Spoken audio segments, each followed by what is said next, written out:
Now 118 kilometres into the race. Moving on towards our finish town, Schoten, next. Peloton has just slowed down a little, as we suggested they might when we were seeing the comfort brakes. They do not want to catch this breakaway yet. And teammates have got these things under control. Gap's gone below a minute now. 66 k's to go. The bunch slowly starts to get ready to go to work. And we're approaching now the outskirts of Schoten. 3 laps to go then. And the breakaway with just less than a minute. And now at the front of the peloton, there's that fight on the right-hand side. Everybody makes it in nice and safely. Just 48 seconds is the gap here. And where's that second sector? It's a slightly shorter one before the right turn onto the Albert Canal. And the 7 riders still survive.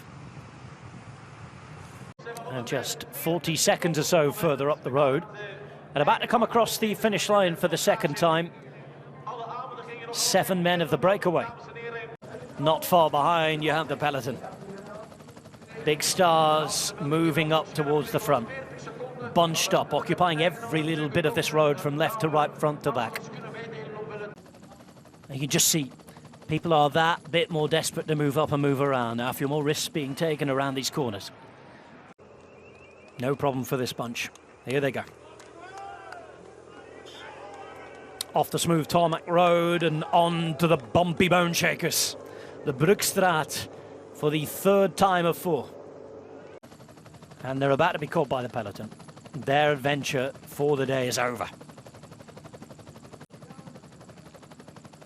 Here the 4 riders still at the front of the race. They've got less than half a minute now. They're by the Albert Canal on the outskirts of Antwerp in northern Belgium. Trying to keep Mark Cavendish's position at the front on the right as we look at it now. And suddenly, en masse, appearing, Lotto Destiny and Caleb Ewan. They've been hanging around at the back, out the way, and now the on switch is flicked. And the way it's going, we are all set for a big bunch sprint finish. The unofficial Sprinters World Championships. Here in Schoten and on the Champs-Élysées in July. Well, it's chapter 1 that's about to take place. 20 seconds and a big bunch are on their way to bringing back the break. If you're further back now, there's a lot of effort here to be made on the cobbles to make the front positions. Alpecin de Koning have won that fight, and it's Mathieu van der Poel who's doing a brilliant ride. Breakaway are fighting for their lives here. It's a really good fight they're putting up. But you really do get the feeling that they're going to need an absolute miracle to hang on. And now Cavendish puts his team to work through the centre. They are about to be caught. Coming up to one of the main obstacles inside the final 4.5 kilometres now. That slip road where they go up to the right, deep down to the left-hand side, a new bit of the course. And it's an attack from the breakaway to try and be the most combative. And it is now Mathieu van der Poel who's putting those metronomic legs to work. The break is done, brought back with 3.4 kilometres to go. They turn away from the waterfront. The Albert Canal left behind for another year.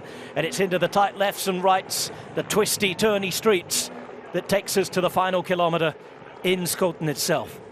700 metres to go. Ewan waits. And now Alpecin are refining their position. Philipsen is back where he needs to be.